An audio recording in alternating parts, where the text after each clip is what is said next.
Pakistan men's national field hockey team ഒരു കാലത്ത് ലോക ഹോക്കിയെ ഡോമിനേറ്റ് ചെയ്ത ടീം.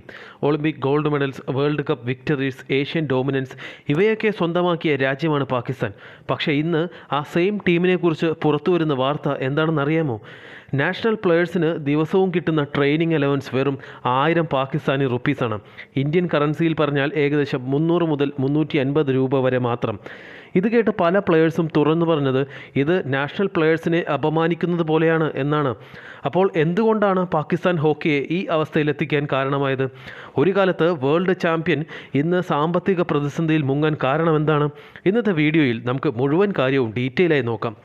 ആദ്യം ഒരു ഹിസ്റ്ററി നോക്കാം. പാകിസ്ഥാൻ ഹോക്കി ഒരു കാലത്ത് വേൾഡ് സ്പോർട്സിലെ ഏറ്റവും ഡേഞ്ചറസ് ടീമുകളിൽ ഒന്നായിരുന്നു. ഒളിമ്പിക്സിൽ മൾട്ടിപ്പിൾ ഗോൾഡ് മെഡൽസ്, വേൾഡ് കപ്പുകൾ, ചാമ്പ്യൻ ഹോക്കി ടൈറ്റിൽസ്. പാകിസ്ഥാൻ വർഷങ്ങളോളം ഏഷ്യൻ ഹോക്കിയിൽ ഓൾമോസ്റ്റ് അൺബീറ്റബിൾ ആയിരുന്നു. പ്രത്യേകിച്ച് ഇന്ത്യ പാകിസ്ഥാൻ ഹോക്കി റൈവറി ലോക സ്പോർട്സിലെ ബിഗ്ഗസ്റ്റ് റൈവറീസിൽ ഒന്നായി കണക്കാക്കപ്പെട്ടിരുന്നു. പക്ഷേ കഴിഞ്ഞ കുറച്ച് വർഷങ്ങളിൽ സിറ്റുവേഷൻ കംപ്ലീറ്റ്ലി മാറി. ഇൻ്റർനാഷണൽ റാങ്കിങ്സ് താഴ്ന്നു. മേജർ ടൂർണമെൻറ്റുകളിൽ ക്വാളിഫൈ ചെയ്യാൻ പോലും സ്ട്രഗിൾ തുടങ്ങി. ഫിനാൻഷ്യൽ ക്രൈസിസ് വന്നു. അപ്പോൾ ഇതിൻ്റെ ലേറ്റസ്റ്റ് എക്സാമ്പിളാണ് ഈ അലവൻസ് കോൺട്രവേഴ്സി. റിപ്പോർട്ടുകൾ പ്രകാരം Pakistan hockey federation interim management domestic training camp allowance 3000 Pakistani രൂപയിൽ നിന്ന് 1000 രൂപയായി റെഡ്യൂസ് ചെയ്തു. അതായത് ഏകദേശം ദിവസത്തിൽ 300 രൂപ റേഞ്ച് മാത്രം. ഇത് ഓർഡിനറി ലോക്കൽ പ്ലെയേഴ്സിന് പോലും നാഷണൽ ലെവൽ പ്ലെയേഴ്സിനാണ്. രാജ്യത്തെ റെപ്രസെൻ്റ് ചെയ്യുന്ന അത്ലറ്റുകൾക്ക് ഇത്തരമൊരു അലവൻസ് നൽകുന്നത് വലിയ ഹ്യൂമിലേഷൻ ആണെന്നാണ് പ്ലെയേഴ്സ് ഓപ്പൺലി പറയുന്നത്. കാരണം ഇന്നത്തെ എക്കണോമിയിൽ transport, food, basic daily expenses പോലും ഈ എമൗണ്ട് കൊണ്ട് മാനേജ് ചെയ്യാൻ ബുദ്ധിമുട്ടാണ്. ഇനി പ്രശ്നം അലവൻസ് കട്ട് മാത്രമല്ല. പ്ലെയേഴ്സ് പറയുന്നത് പഴയ ഡ്യൂസ് പോലും ഫെഡറേഷൻ ഇപ്പോഴും ക്ലിയർ ചെയ്തിട്ടില്ല എന്നാണ്. അതായത് ചില പ്ലെയേഴ്സിന് പെൻഡിങ് പേയ്മെൻറ്റ്സ് ലഭിക്കാനുണ്ട്. ഇതോടെ ഫ്രസ്ട്രേഷൻ കൂടുതൽ കൂടിയിരിക്കുകയാണ്. അപ്പോൾ ഫെഡറേഷൻ പറയുന്നത് എന്താണ്? അപ്കമിങ് ഫോറിൻ ടൂർസ് സമയത്ത് പ്ലെയേഴ്സിന് $110 ഡെയിലി അലവൻസ് നൽകുമെന്ന് പ്രഖ്യാപിച്ചിട്ടുണ്ടെന്ന്. പക്ഷേ പ്ലെയേഴ്സ് പറയുന്നതോ? കാരണം പഴയ പ്രോമിസുകൾ പോലും ഫുൾഫിൽ ചെയ്തിട്ടില്ല.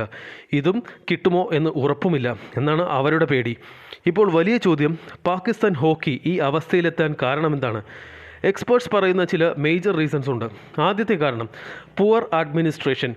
വർഷങ്ങളായി പാകിസ്ഥാൻ ഹോക്കിയിൽ മാനേജ്മെൻറ്റ് ഇൻസ്റ്റെബിലിറ്റിയും പൊളിറ്റിക്കൽ ഇൻ്റർഫറൻസും ഉണ്ടെന്ന് ക്രിറ്റിസിസം നിലനിൽക്കുന്നു. ഫ്രീക്വൻ്റ് ലീഡർഷിപ്പ് ചേഞ്ചുകൾ, പ്ലാനിംഗ് ഇല്ലായ്മ, ഫിനാൻഷ്യൽ ട്രാൻസ്പെറൻസി ക്വസ്റ്റ്യൻസ് ഇതെല്ലാം ഫെഡറേഷനെ വീക്കാക്കി. രണ്ടാമത്തെ കാരണം ക്രിക്കറ്റ് ഡോമിനൻസ്. പാകിസ്ഥാനിൽ ക്രിക്കറ്റ് ഓൾമോസ്റ്റ് എവ്രിതിങ് ആണ്. Sponsorship, media attention, corporate investment എല്ലാം കൂടുതലായി ക്രിക്കറ്റിലേക്കാണ് പോകുന്നത്. അതുകൊണ്ട് ഹോക്കി പോലുള്ള സ്പോർട്സ് ഗ്രാജ്വലി ഫണ്ടിംഗ് ക്രൈസിസ് നേരിടാൻ തുടങ്ങി. മൂന്നാമത്തെ കാരണം ഇൻഫ്രാസ്ട്രക്ചർ ഡിക്ലൈൻ. ഒരു കാലത്ത് വേൾഡ് ക്ലാസ് ടാലൻറ്റ് പ്രൊഡ്യൂസ് ചെയ്ത ഹോക്കി സിസ്റ്റം ഇപ്പോൾ സെയിം ലെവൽ ഫെസിലിറ്റീസ് നൽകാൻ സ്ട്രഗിൾ ചെയ്യുന്നു. ഗ്രാസ് റൂട്ട് ഡെവലപ്മെൻറ്റ് വീക്കായി. റിസൾട്ട് എന്തായി? പെർഫോമൻസ് താഴ്ന്നു, ഓഡിയൻസ് ഇൻട്രസ്റ്റ് കുറഞ്ഞു, സ്പോൺസർഷിപ്പ് കുറച്ചു, ഫിനാൻഷ്യൽ ക്രൈസിസ് കൂടുതൽ വഷളായി. ഇപ്പോൾ പ്ലെയേഴ്സ് പറയുന്ന പ്രധാന പോയിൻ്റ് എന്താണെന്നറിയാമോ? നാഷണൽ ജേഴ്സി ധരിക്കുന്ന അത്ലറ്റുകൾക്ക് ഡിഗ്നിറ്റി വേണം എന്നാണ്. കാരണം രാജ്യത്തിനായി കളിക്കുന്ന പ്ലെയേഴ്സ് ബേസിക് റെസ്പെക്റ്റ് പോലും ലഭിക്കുന്നില്ല. ക്രിറ്റിസിസം ഉയരുന്നു. ഇത് പാകിസ്ഥാൻ സ്പോർട്സ് സിസ്റ്റത്തെക്കുറിച്ചുള്ള വലിയ ഡിബേറ്റിനും കാരണമായി. കാരണം സ്പോർട്സിൽ ടാലൻറ്റ് മാത്രം പോരാ, proper funding, athlete welfare, long time planning ഇവയില്ലെങ്കിൽ ഇവൻ്റ് ഹിസ്റ്റോറിക് ടീംസ് പോലും കൊളാപ്സ് ആകാമെന്ന് ഈ സംഭവം കാണിക്കുന്നു. ഒരു കാര്യം ക്ലിയറാണ്, ഒരു കാലത്ത് ലോക ഹോക്കിയെ ഭരിച്ച പാകിസ്ഥാൻ ഇന്ന് സ്വന്തം നാഷണൽ പ്ലെയേഴ്സിന് പ്രോപ്പർ അലവൻസ് പോലും നൽകാൻ സ്ട്രഗിൾ ചെയ്യുന്ന അവസ്ഥയിലാണ്. കൂടുതൽ വീഡിയോകൾക്ക് ചാനൽ ഫോളോ ചെയ്യൂ.